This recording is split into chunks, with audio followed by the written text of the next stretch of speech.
We are back in the house, ready for another one. Yes, sir. Yes, sir. Ready for As another one. usual, Clay from Brooklyn, football with the fellas. And who am I here with? It's your man Mazo. It's all about Big Blue. All right. Doesn't matter So, if it's the off season. This is oh, our no. season right now, right? We always got something to talk about. Always got something to talk about. Woo. Football is a 24/7, 365 operation. So I know we just talked about a little bit about week one, right? I did a video the other day where I was saying I actually think we have a better chance week one than I originally thought. And I thought it was way too early for you to put that out. I mean, that was just a way too early. That was a way too early one to put out. We haven't even. I mean, the people in camp don't even know if they're going to make the team. They're wearing numbers that they won't even be wearing if they make the team. So, no, you're right. It's way too early. But I like what you said, though. I like what I saw when I did that little breakdown of what our offense looks like against their defense and what their offense looks like against our defense. I was like, you know what? This is not a bad matchup. And they always say, matchups are the key. I tell you, after hearing that last episode you did, I heard the sounds of blackness in my ears. Optimistic. I believe. I know that you're the optimist and I'm the realist, but I got a little bit of a sense of optimism. I can't lie. Viewers, I'm optimistic about this one. I'm sure it stoked the flames for you. So now I'm trying to pump the brakes and just come back. Not that I'm changing my mind or anything. I still like that matchup. But I do want to make clear one thing I said, which is we don't have a lot of depth. So whatever hope that I have rests on our starters. I think our starters can hang with anybody's starters. Yeah. But there's always going to be injuries or whatever's that change who actually is going to be on the field for several of those weeks. Hopefully by week one, we still have mostly everybody there. Yes, but, please. Please. But I don't know, we're going to have 17 weeks of everybody's healthy. So what I started looking at today was the depth, was the backups. And if you don't mind, I'm going to share my screen and just show a little bit about what our second units look like. Because that has me, quite frankly, a little nervous. I'm not going to say that that we can't survive an injury or two, but there are, a fair number of positions where the backup is a huge drop-off from the start. Right. So I'm going to shout out to our lads. I'm going to just take a look at this player 2 column. Basically, that means, the second team, the second unit. And now, again, unofficial, this is our lads in May, right? This is not Giants.com in September. So don't run to the bank with this. But as of right now, you got, Zach Pascal, who is really more of a special teams player than a wide receiver. Jalin Hyatt, who I think is going to have a breakout season, but he hasn't had it yet, right? He hasn't really shown it. This is do or die for him, really. Do or die for him. And I like what Russell Wilson can mean for him, but he's got to do it. And looking at the line, which we talked about a little bit before, Aaron Stinney, he's terrible. James Hudson, terrible. Austin Schluttman, terrible. Marcus Bowe's a rookie, so who knows, right? I mean, rookies on the offensive line usually need a little time. Andrew Thomas was pretty bad as a rookie. I'm not saying Marcus Bowe's going to be Andrew Thomas one day. I am saying that he may not be Andrew Thomas day one better yet, he may be like Andrew Thomas was on Andrew Thomas's day one. Stone Forsythe, terrible. Like that. These are just bad football players. Bad football players. That's why they were available. And I was reading all this stuff about, we added some depth in the offensive line offseason. These guys are terrible. They're bad. Clay. James Hudson and Stone Forsythe, if they ever get on the field, just write L next to that game. Whatever games they're playing in, we're losing those games. You're stepping on my optimism right now. I'm not liking what I'm hearing. But again, these are the guys that hopefully don't get on the field. So I don't want this to step on your optimism. I'm just going to say, if we have injuries to this column and we have to look to this column, the only people that I have any kind of confidence in, quite frankly, on this list are Jalin Hyatt.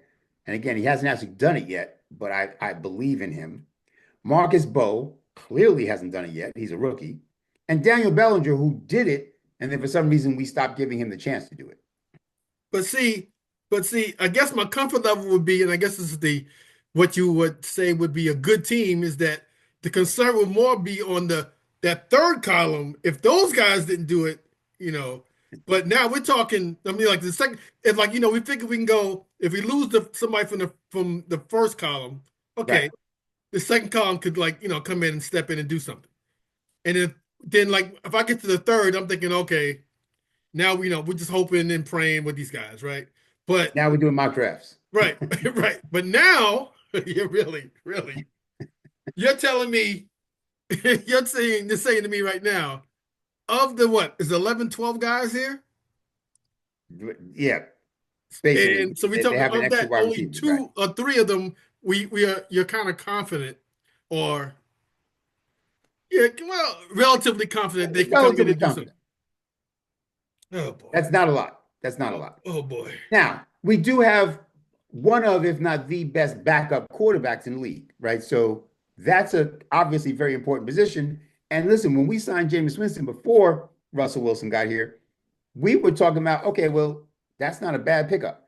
That allows our rookie to sit because James Winston will get through a season for us and, he'll throw his 30 and 30, but, he can get through a season for us.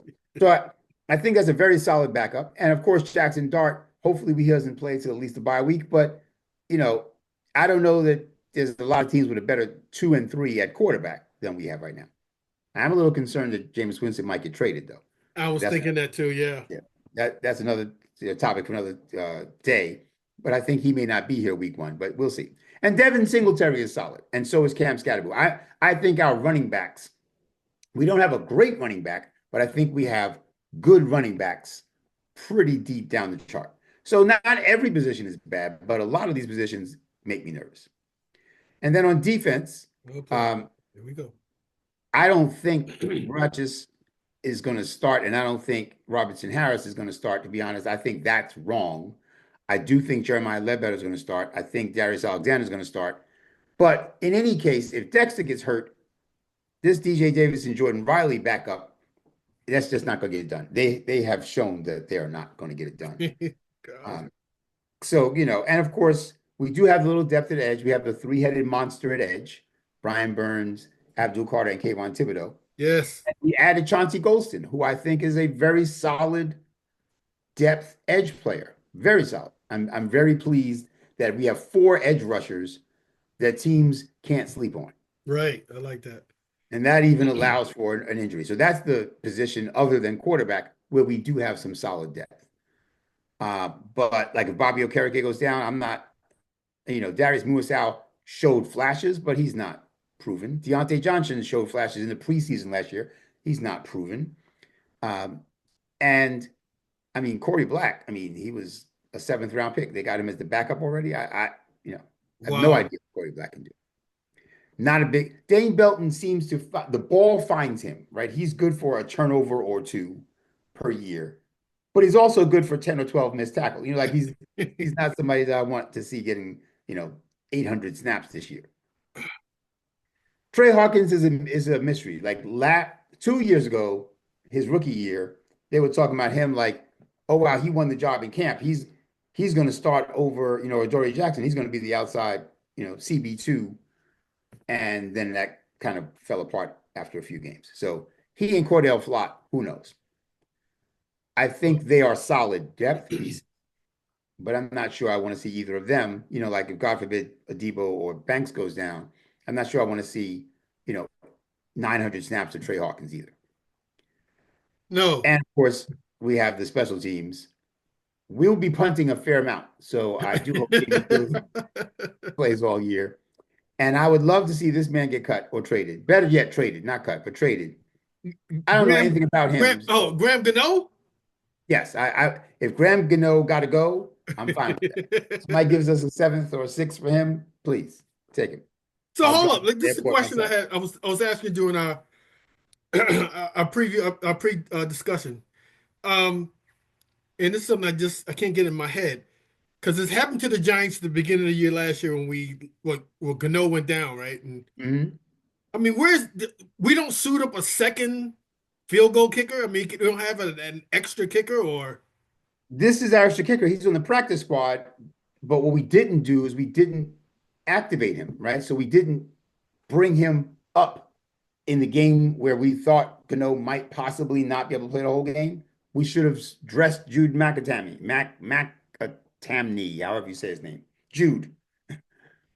So we didn't bring him up. So we have him. He's on the practice squad, but we don't have what we don't have is a backup punter. We don't have a backup punter. I don't know if Graham Gano can punt, but I don't want him to. Graham Gano gets hurt, on kickoffs. So I can only imagine. And you can't really go after the kicker in a kickoff, but Right. you can definitely go after the punter in a punt. You So can't. I don't want Graham Gano punting. If Graham Gano has the punt, that's a different problem altogether. So that's what, at a quick glance, that's kind of what our depth looks like. Again, according to our lads. I'm not saying that that's official, and clearly it's It's way too soon. and we're talking May of 2025 versus, the Way too soon. Way too soon. okay. But it did inspire me to make a spreadsheet. Uh-oh. And on my spreadsheet, what I listed was the players I think we can least afford to lose to injury. And we talked about this briefly last time, but I decided to do a little more thinking and put a little more time into it and create a little spreadsheet, which I'd love to share with you because I'd love to hear your thoughts about this Okay, yeah. in terms of which players do I think, in effect, are the most valuable or important Giants. So let's start with, excuse me. I think that Andrew Thomas is the most important player. Any game he doesn't play, I think we lose that game. Now, to be clear, you probably remember me saying this last year. Those first 5 games or so last year before he got hurt, our offensive line was playing fine. Yeah, we look good. We look good. We look good. And I think we are probably better this year than last year for having added Marcus Bowe, for having agreed finally to get Evan Neal to kick inside the guard. I don't love the Stone Forsythe, James Hudson stuff, but John Michael Schmitz is probably not going to get worse. I don't think he's going to get drastically better, but I don't think he's going to get worse. Yeah, listen, maybe we have a top 20 line until Andrew Thomas goes down. Until Andrew Thomas goes down. And if he spends his annual trip to the IR, then what happens? Well, then you get Jermaine Illuminor, but that means that we're worse at 2 positions, right? If we add Jermaine Illuminor, now we're worse at 2 positions. So that's my vote for the biggest giant that we can't afford to lose. And then after that, you see I have Dexter Lawrence there. Darius Alexander and DJ Davidson, they may well be the people that replace Dexter, even when he just needs a breather.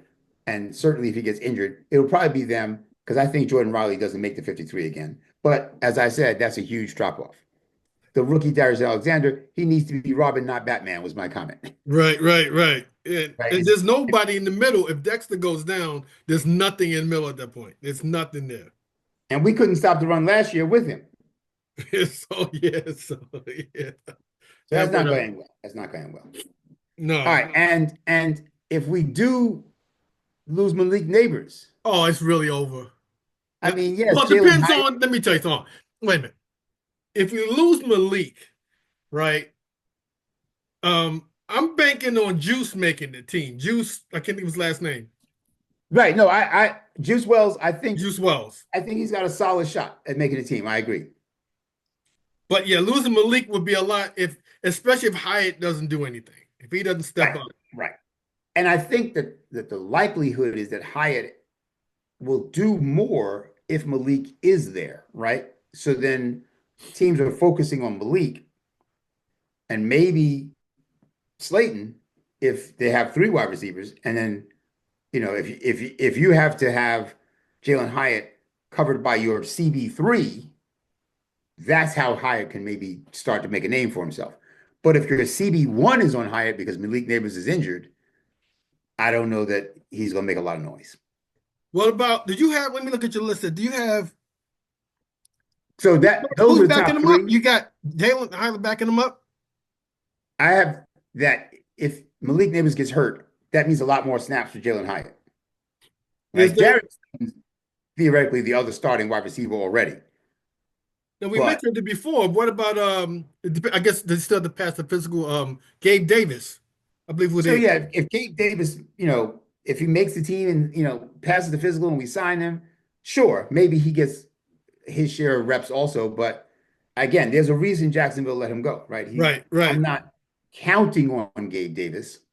I think the person who immediately makes the biggest step forward Will be is Jalen. likely to be Jalen Hyatt, Yeah, unless and until he proves he doesn't deserve it, right? If Malik Neighbors were to go down week 4 and be out for 6 games, week 5, Jalen Hyatt's getting the burn.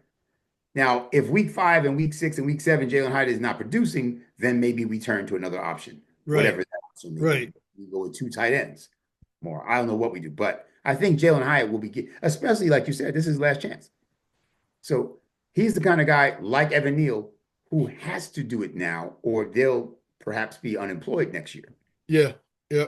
Bobby Okereke is the next person I have up there. Again, I happen to think he is a very good inside linebacker. I know he didn't have as great a year last year. I think part of that was scheme, with the new defensive coordinator. Um, but I do think it's a pretty steep drop off, as I wrote here, between Bobby Okereke and Darius Muasau and Deontay Johnson. So it Yeah. also means more than likely that Micah would be on the field for 3 downs now instead of 2. Mm, Right? So it's 3rd and 8. We used to pull Micah off the field and put like Isaiah Simmons in, or we put Drew Phillips in. Like somebody would come in that is better in pass defense, in pass coverage than Micah is. But if Bobby O is gone, I don't know that we can, have enough people to take Micah off the field often enough. oh, we And couldn't he do would be something exposed. with our big strength with all the edge rushers. Couldn't pull them in there and bring up some different type of scheme, or Sure. I mean, we could probably get away with putting Abdul Carter at inside linebacker like he played his first 2 years at Penn State. But really, I don't think that's going to be something we do a lot of. I think that'll be the nice change of pace thing to throw teams off. But I don't think we want him to, earn his stripes at inside linebacker. no, no, no. Okay. And then the next person I have is Jermaine Illuminor. I think Illuminor is a really important piece of this team. If we can't block the 2 edge rushers coming at our quarterback, that Uh, changes everything dramatically. yes, it does. And when we can block them, that gives Russell time to hopefully find a Malik Neighbors or Darius Slayton or Jalen Hyatt. So I think Jermaine Illuminor at right tackle is really important. Again, he'll step over to left tackle if Andrew Thomas gets hurt, but then we get worse at left tackle and a lot worse at right tackle. Right, right. So as long as both of our tackles are starting, I like that tandem. I'm hoping the rookie Bowl comes through. I mean, he. Absolutely. Absolutely. And I think he's going to get his shot during the season. I'm not sure it's week 1, right? I'm not sure that they say that he beat out, Greg Van Roten or John Ryan or whatever at week 1. But if 5 or 6 games in, it's clear that our interior offensive line is still giving us problems. I can see him moving in. I've heard a lot of people say, oh, he's not big enough or strong enough. I don't buy that. I don't buy that at all. I mean, he's like 305 pounds or something like that, 307 pounds. He's not a little guy. I mean, Right, yes, it's not little. tackles that are 340 pounds, but he's not a little guy. Tyler Lindenbaum, who the Baltimore Ravens center, who everybody was raving about when he came out a couple of years ago, was 295. Not even Now close. he's a center, but he was 295. He's still an interior offensive lineman. He's still blocking the same guys your guard is blocking. So, Right, right. it's not like you can't be effective at 300 pounds. So after that, Paulson Adebo, I feel like, again, Oof. I'm not sure what Trey Hawkins and Cordell Flott for long periods of time are going to give us. Plus, if Adebo goes down, that puts Banks back at CB1, right? I Not think Banks. has a better shot at being a CB2, at least at this stage of his career, than a CB1. Not Banks. So the dominoes would fall if Adebo uh, Ugh, gets injured because then Banks becomes the cornerback number one, and then Hawkins and or Flock have to step up and play more. ugh. Now I have Russell Wilson. Again, some people might say, well, why did you wait so long to put your quarterback here? Shouldn't the quarterback be first? No, because honestly, not only do I think that the drop off from Russell Wilson to Jameis Winston and Jackson Dart isn't as big as on a lot of teams, and not only is Russell Wilson, in his mid 30s, pretty much past his physical prime, but I also am not really expecting us to have 35 points a game from offense anyway. So I'm less worried about Russell Wilson missing a game than I am Andrew Thomas or Dexter Lawrence. Like those are people who I think their impact on the game would be bigger. What do you think? Let me say, I'm looking at Russell, and when you talk about the 35 points a game, I know that's funny. I know we have we got a difficult schedule as it is. Oh my goodness. And I know the first two games, I think it's the Commanders and Washington week Dallas. one, yeah. And then Dallas. I actually see if this team starts and we have like Malik and Mhm. I see us scoring in the first three games. I see us scoring. I see Okay. I see scoring. I know you're smiling at me now, but because if it's going to happen, it's going to happen early. It's got to happen early in the early games While people are healthy while and people are healthy. that I hope you're right. I really hope you're right. I'm a little concerned about a few things, one of them being the preseason. Most teams rest their starters in the preseason. So week one is really preseason week 4. Right, right. So is Russell really going to have chemistry with Malik Neighbors and Darius Slayton and Jalen Hyatt in week one if he hasn't really played any games with them yet? He's throwing now. They show him he's Yeah, throwing. he's throwing, but he's not throwing against NFL cornerbacks that are paid by the other No, team. no, but the thing is funny is if for some reason he got hurt and Jameis had to come in, and you know what happens then? The ball's He's gonna be just gonna flying throw all it. over the place. He doesn't need warm up. He's No, like, he just go, I'll doesn't. throw it. He doesn't. So I don't see the drop off. I don't see it being a huge drop off. I see just a different. It's funny. The style will be a little bit different. I mean, Right, when right. you come off the line of scrimmage, you know that ball could be coming out at you at any time with Jameis. And that's why I have Russell as low as I do. I don't think he is as big a loss to the team as the guys above him, in my opinion. Again, I hope he plays all 17 games. But if he doesn't, the drop off from Russell or Jameis Winston to me is not as painful as the drop off from, say, Dexter Lawrence to DJ Davidson. That's an L. Here's a question for you then. Mhm. There is speculation that Jameis may go, may be Right, gone. right. So if he's gone, that moves Dart up to number 2. You would think, Then where would you put where would you would, move would I move Russell? Russell What Wilson are you higher from there? then? Yeah, it would be higher, a lot Probably, higher. probably. Because I really, especially if it happened, if Jameis gets traded before the season starts, and so we're talking about maybe a Russell Wilson injury in like week 2, Right. yeah, that could be bad. I don't think Jackson Dart will be ready then. If they trade Jameis Winston, 6, 7 games into the season as the trading deadline approaches, and Dart has had that much time to kind of feel out the ropes and everything, then I'd be less worried. So it's a matter of when. If Russell Wilson gets hurt week 2 and Jackson Dart goes in, I'm not looking forward to that. If he gets hurt week, 9 and Jackson Dart goes in, I could live with that. Okay. But that's a good question. It definitely would change things if Jameis isn't here. And we got And to do then what you we see I can to went keep to him healthy. yeah. You see I went to the edge rushers next. Oh man. I think Brian Burns, especially right now, week 1, is our most important edge rusher. I think a healthy Brian Burns knows the league, knows what he is capable of, isn't capable of, and his responsibilities are in a way that Abdul Carter just doesn't. Like Abdul Carter doesn't know yet just what's going to work against a pro offensive tackle and what won't. He doesn't know exactly, what a season of NFL football feels like. Brian Burns does. So for me, right now, Brian Burns is the, top dog on our edge rushing trio. Okay. Okay. And Abdul Carter is second, and Kayvon is third.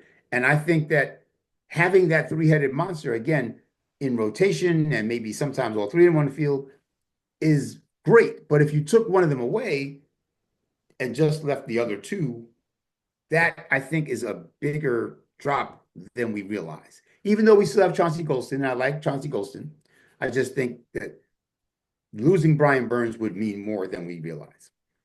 Well, Golston's a good. He's a solid. He's a solid edge rusher. Thibodeaux? No, Golston. Golston. Yeah. No, absolutely. Like I said, I think we have four. Right. Right. If you ask me which one would hurt the most to lose, Oh, Brian Burns. Okay. Brian Burns. Okay. I'm with that. And and with what we think Abdul Carter is capable of, I put him next. Like he'd be the next person that I really don't want to lose. I think it's funny, I've had this feeling that Kayvon Thibodeaux is going to show what we thought he was. I think he's going to show because of Abdul Carter. Because Carter's getting all this press. And is Kayvon in his final season? Yeah. So the money's on the line. No. I'm sorry. We just picked up his fifth-year option. This is his fourth season. Okay. But we have him for next year as well. I just think we have him under contract. I just see him. He sees this young boy coming in, and it's going to wake him up. Oh, I agree. I'm hoping I expect him to have a good season. That would be And if he does, if the three of them are really having good, I could see all three of them having double-digit sacks. Now, not that sacks are the only statistic that you want to see from your edge rusher, but they got to set the edge, stop the run, and they got to pressure the quarterback way more often than they'll actually sack him. But if we can get 32, 33, 34 sacks out of those three, teams will notice. Yeah. Lucky, I guess defense is lucky that Wink's not here because Wink will have him going every day. and that's without Dexter. So you throw in another 6 or 8. I mean, Dexter had 9 last year. So maybe another 6 or 8 from Dexter this year. We could have 40 sacks from those 4 players, and I wouldn't be surprised at all. Right? We could have 45 sacks from those 4 players. I wouldn't be surprised at all. And then Chauncey Golston, and then, the occasional blitz from a inside linebacker or a cornerback or a safety. Like we will get after the quarterback. But after Burns and Carter, I put Jevon Holland in between Carter and Thibodeaux, only because I think Holland's a little bit more important than the third edge rusher, because I don't love Dane Belton. I think Makari Page, that we talked about him, that rookie, undrafted free agent safety that we signed, could be something. But again, he hasn't done it yet. He hasn't been on the field yet. So I'm not ready to, declare that yet. So I think Jevon Holland's the next biggest loss. And I think Thibodeaux obviously would be a big loss. And after that is special teams. I don't want to lose Jamie Gillen, because who is the backup punter? Who knows? I don't know who the backup punter is. And I think we're going to be punting a lot. So I think we need a healthy punter. And he's a little inconsistent. He's had his ups and downs, but he's got a really strong leg. And when he's on, he's on. And we are going to. We have nothing behind him. And Graham Gano, do we even want him here week 1? He gets hurt too much for being a kicker. He's old and he's expensive. And we're bad as a team. That is a terrible combination. That is a terrible combination. We have an old, injured kicker on a 3-14 team that costs $5 million. But it's funny. See, you say that we're gonna punt a lot, and I say we may do. But I say we're gonna, if we had a good field goal kicker, we're gonna be going for a lot of field goals at times, because we never know where we're gonna be. We know whether we're gonna be in scoring position again. So we got to take chances on some of these. Which is why we should have drafted Ben Sauls. You're right, in the 7th round instead of Corey Black. Yes, you kept saying that. I agree. But I'm just saying, if you ask me right now, what's more important? That we spend $5 million on a 38-year-old kicker that gets hurt, as we're trying to go from 3-14 to maybe 6-11? Or should we use that $4 million we save against the cap at another position that we are lacking in depth, and just bring in a young kicker and hopefully we get a 24-year-old version of Graham Gano, not a 38-year-old version of him, that in a year or so, when we're actually starting to be good, will also be good. Like, let's start the process now. Are we winning the Super Bowl this year? No, we're not. So if we are even beginning to be competitive next year, Graham Gano is going to be 107 next year. I don't want to wait till we're good to then find out, oh, we can't use Graham Gano anymore. Who are we going to use? Let's start that process now. By the time we're good, we have a good kicker. It still might happen. No, it's really early. It's early. It's early. Way early. Way early. All of this is early. All of this is early. And that's what I think. You've heard a little bit about what Mazo thinks. I don't want to blame him for my spreadsheet, but that's a lot of what I think and some of what Mazo thinks. What do y'all think? Do y'all believe Graham Gano gotta go? That's what I'm talking about. Graham gotta go. That's his name. Put some down in the comments and let us know what your thoughts are on that. What do you think about what Clay had there? As far as the starters, and then those who are backing them up, which looks a little light. Looks really light, but except for the edge rusher and the quarterback position, it looks a little light at other places. So yeah, I can say by looking at that, since it's way early, I'm optimistic about where the starting team looks like. Yes, on both sides of the ball. I'm optimistic about that. So I'm good for the first 3 games, even though it's probably the 3 of the toughest games we're going to have. I shouldn't say because the whole schedule is pretty tough. The whole schedule is tough, but Washington, Dallas, Kansas City, that's no joke. Yeah. If we can come out of there with scoring like 3 touchdowns. If we come at it with all 53 players, that's okay. But yeah, let us know what you guys think about, all that we were talking about today, as far as the backups, the lines. What do you think about, even what do you think about the starters, Put that down in the comments, please. Do that for us. Yes. Grab that like button, the subscribe button, share it, comment, the usual 9. You know what we want you to do. Hook us up, hook it up. All right. So that's it for today. I'm sure we'll be back in a couple of days with another take, but let's hear what you think about this take. Clay from Brooklyn, Football with the Fellas. Who am I here with? It's your man Mazo. And remember, whether it's the regular season or off season, it's all about Big Blue.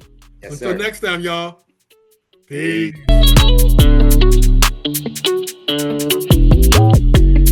Big shout out to El Marquis Productions, the talent behind the music and production here at Football with the Fellas. It's all about Big Blue. Their beats bring energy and excitement to every episode. El Marquis' skills in mixing, mastering, and creating top quality sound make the podcast come alive each week. For your own projects, check out elmarquisproductions.com and take your sound to the next level.